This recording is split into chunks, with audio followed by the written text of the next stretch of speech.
بأن الله مولى الذين آمنوا وأن الكافرين لا مولى لهم.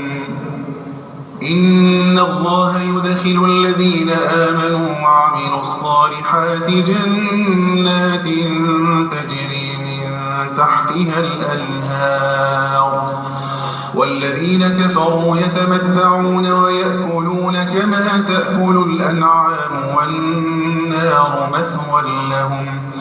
وكأين من قرية هي أشد قوة من قريتك التي أخرجتك أهلكناهم فلا ناصر لهم. السلام عليكم ورحمة الله وبركاته. ازيكم يا بنات؟ عاملين ايه؟ وكل ستات البيوت واللي بيعملوا روتينات التنظيف بنفسهم، يا رب تكونوا بخير، ويا رب الفيديو بتاع النهاردة يبقى حلو ويحمسكم وتقوموا بعديه تشوفوا اللي وراكم. النهاردة صحيت بنشاط وقلت امسك البيت انضفه وارتبه بسرعة ونغير المود شوية. فتعالوا نبتدي مع بعض كده خطوة بخطوة ونشوف انا عملت ايه في يومي النهاردة. اولا طبعا ما ينفعش ابدأ اليوم بتاعي الا بعد ما اشرب كوباية القهوة. اشرب كوباية القهوة واروق وافوق، وبعد كده ابدأ اشوف انا ورايا ايه عشان ترتب لي افكاري نوعا ما شوية. المهم بدأت بالصالة لأنها كانت مكركبة شوية، وهي اللي فيها الحركة والقعدة وكده يعني. فقلت ايه أبدأ بيها. طبعا آه، كان الكنب زي ما احنا عندنا كنب زي ما انتوا شايفين كده، عشان احنا ستايل قديم شوية. المهم عشان ما اطولش عليكم، الكنب رحت غيرت الفرش بتاعه وبعد ورتبت الدنيا.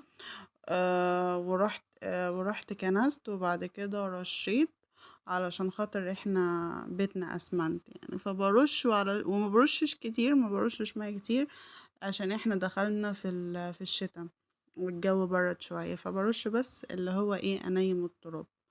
وبعد كده رحت دخلت على المدخل. انا الحمد لله الايام دي واخده عهد على نفسي ان ما اسيبش البيت لحد ما يبقى ايه فوضى خالص ويبدا بقى ايه يعمل لي يعمل لي كده تربنه وعدم احساس بالراحه. لا ما بسيبش يعني الحمد لله الفتره دي البيت يوصل للمرحله دي. فما كانش فيه حاجات كتير يعني ايه زي ما انتوا شايفين كده، الدنيا هاديه وبرضو ما فيش كركبه كتير يعني. المهم كنست المدخل ورحت رشيت برضو فيه شوية مية ينيموا بس التراب. وبعد كده شفت الجزامة يعني مليانة تراب زي ما انتوا شايفين كده. رحت قلت لا انا امسكها امسحها ايه بالمرة. طبعا علشان هي بتبقى بقالي فترة يعني سايباها فكانت مطربة قوي. فمسكت الفوطة، رحت بلها مية وزي ما هي كده ومديها وش بالمية زي ما انتوا شايفين.